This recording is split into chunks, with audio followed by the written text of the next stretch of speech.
What's up, monsters? Get it? Because today I'm reviewing season 2 of Monsters at Work. Do you remember that? It came out 3 days ago. And I finished it yesterday. Or at least 2 days ago when the video comes out. Yeah, they didn't really market it that much. I was confused about that. I mean, I liked the first, the first one was fine enough. I didn't review it, but it was pretty good. So, yeah. So the new show's about. So this is spoilers for the first and second season. So things I thought were weird. Season one ended with Tyler actually being a jokester, actually getting some numbers on the board, but season two opens up with the exact opposite. He's not getting any numbers on the board. He's not good at his job anymore. That was weird. When did this happen? We get to see this stupid little kid who I hate on screen who knows Tyler apparently. Isn't that the point that you're not supposed to get the same kid? What is going on here? It's weird. I'm looking at Disney Plus so I can talk about the episodes and ranking, which comes later in the video. So yeah, this also brings back Johnny Worthington, which is the main villain of this season. It's basically, he starts off as this nice guy to Tyler, and even to Sully and Mike, which was weird considering if you see Monsters University, he was not. And I actually liked it. I liked how he was more friendly. I liked how they kind of made, Sully and Johnny kind of made it. Mike was still sore about it. But I liked that. And then he throws it all the window. He's the twist villain. Blah, blah, blah, blah. So, yeah. I have some problems with Johnny, but the first few episodes were actually pretty good. Johnny meets Tyler, gives him a tour, and wants him to be in his company, Fearco. And I think it was said in one of the episodes, but didn't he go to Monsters University, but then, didn't want to go to Fearco? He didn't want to work there? I thought Monsters University was part of Monsters, Inc. I don't know. I'm not that... I think the way the logo was made made me think otherwise. Maybe I'm probably just stupid, but... It's weird. Alright, what else? What else is there? Val is now going to become a jokester because she's now funny. Okay. Sully kind of came off as more of a jerk in the later episodes. That was kind of weird. It was the episode, I think episode 8 was it? That he was just wrong. And I understand where he was coming from, because in that episode... Let me talk about this character. Roger Rogers is actually pretty funny. I didn't really like him in the first episodes, but after the second episode, I really got used to him. I think Rhys Darby does a very good performance. One of the best in the show, by far. And so I really liked his character.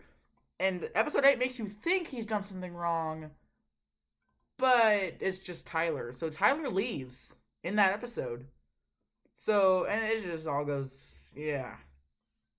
We also found out that Roger Rogers is Henry J. Waternoose the third son. Remember him? The guy who, you remember that guy? Yeah, he's not even in the show. He mentions it a couple times. Randall's back in the final 2 episodes, which is actually pretty enjoyable. That's unheard of.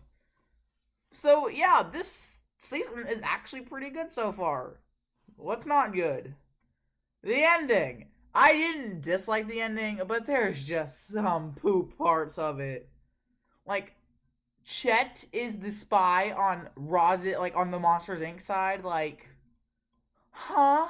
He was loyal last episode. When did this happen? It's never shown. It's shown that he is not appreciated, but there's never a scene where he goes I will get you for this, Johnny, one day. And it's that never happened. That was a little weird.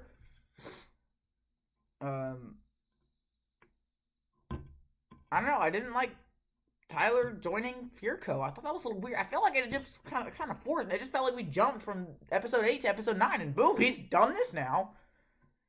So, it's not bad. It's not bad at all. I do like it more than the first season. The first season was just kind of setting the plot up for this one. But, it was pretty good. I'm going to rank the episodes now. Wish me luck. I'm going to die. In last place, we have episode 8. I mean, that's just the episode. That's what I'm talking about, where Tyler is getting, he does something wrong. Sully's a jerk. He's done. There's a big yeah, there's really nothing to it. You do kind of have to watch it to get it, but there's really not much. If you just listen to me, you can skip it. There's no point in it. Let me give you the rundown. Someone's vandalized the laugh floor F, which is apparently the only important laugh floor now, because that's what the place. Mike and Floyd giving a tour to this abysmal, absolutely terrible news company. That was my least favorite part of the show. Everything else is just fine. I'm giving it to this news company, and it's so stupid. And so they have to cover it all up. Everyone only Tyler thinks Roger's doing it. And that's just so weird. Like, no, and even Val doesn't believe him. And Val was right. And that's not something that usually happens, does it? I mean, it probably happens more than Tyler's right, because Tyler's the idiot here. Like, I'm not even kidding. So, yeah. Like, and it turns out that it was not him. They just find out his secret of who he is. And I'm just going to say this. Future reference, like, in the, I think episode 10 is when it said this. They had this little apology, so forced. Tyler was not sorry. That's stupid. I'm getting ahead of myself. Next up, we have number 2. Episode 2 is actually not bad, but not very good. It's just kind of boring. We get this like plot set up with everyone, with like him like actually not he's met Johnny. This is the first time he's kind of like shown Johnny what he can do. But yeah, everything else is just not great. It just seems kind of weird. I mean, not much to say. I mean, this one's pretty plot relevant, so you can't really skip it. But you know, it's pretty fun. All right, now coming out next is episode 7, and this one's just serves no purpose for the show. I mean, Val is mad at Tyler for not supporting her, but like that's not like her. So it's weird. Coming off a strong episode, it's not great. I feel like, yeah, Tyler's too stupid to figure out what's wrong with Val. So, hey, I don't know. Anyway, next is episode 1. Pretty good starter, kind of catching us up, but at the same time, it's completely, like, this is completely different from what we saw in season 1, so that was weird. We get to see him embarrass himself at a homecoming game because he can't tell jokes to save his life. So, it's there. I mean, it's not bad. It's not particularly good, though. Coming next, episode 10, the finale. The weirdest finale I think I've ever seen to a show besides The Amazing World of Gumball. And it's actually not that weird. It kind of gets wiped up. I mean, I also find it kind of weird that Waternoose and Worthington are now cellmates. I was forced. I mean, what else is there to say? It's a pretty mediocre finale. Everything gets wrapped up in a nice little bow. Not much to say there. I mean, not a bad episode. Coming next to number 5. This also kind of serves no purpose. We find out that Duncan wants to have some fun with Tyler's grandma. Does it? Okay, I was about to say, did I say Tyler? No, it's Duncan. This comes up once in the entire show. Like, this episode and then one more time. And also, Duncan's a little poopy face. Like, he's kind of stupid. Everything's just kind of stupid here. So, not the best, but hey, it's better than the finale. Coming up next, these actually are good episodes now. Okay. Number 9. Sorry, that just had to stick. There's some characters. There's 2 characters that are tied for the worst spot characters in the movie. One, Jill from the news team, and then the gray monster. I can't remember her name because I hate her character, and what her and Cutter do in this episode is actually weird. This is the worst thing Pixar's ever done. But Randall showed up at the end, and I really like Randall. Did Steve Buscemi come back? I don't want to look it up, but I think he did. I had this thing. I should get rid of it. I used to do archery, so I'm good at that. So yeah, pretty good. Kind of sets it up, but it has barely any. Like, it feels like there was a time jump between that episode and episode 8. So, but it was still good. I have to plug my computer in. All right, and then coming up next is episode 4.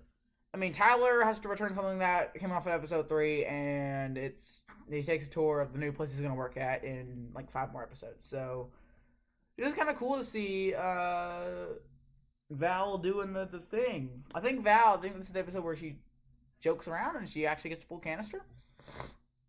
And that's actually good for her character. And yeah, everything's just fine in this episode. It was better than everything else. You're on next, episode 6. I do not like sports whatsoever, so how did a softball game actually make it on this number 2 on the list? I don't know, maybe I just like Skylar, but everything else is weird. What, like, there's not much to it. It's just fun. You gotta watch the show. I'm done talking about it. Final episode, episode 3, just all around fun. Like, we get to see Johnny and Tyler's interactions of also him going across to the other place, the other table with the other party. Oh, we get to see, I love that cameraman, bro. That was some funny stuff. That was actually some of the good jokes they told. And that's it for the ranking. I'm done. I don't have to talk about Monsters at Work unless they make a 3rd season, which they really good, and I would watch it because I like Monsters Inc. I wanna die.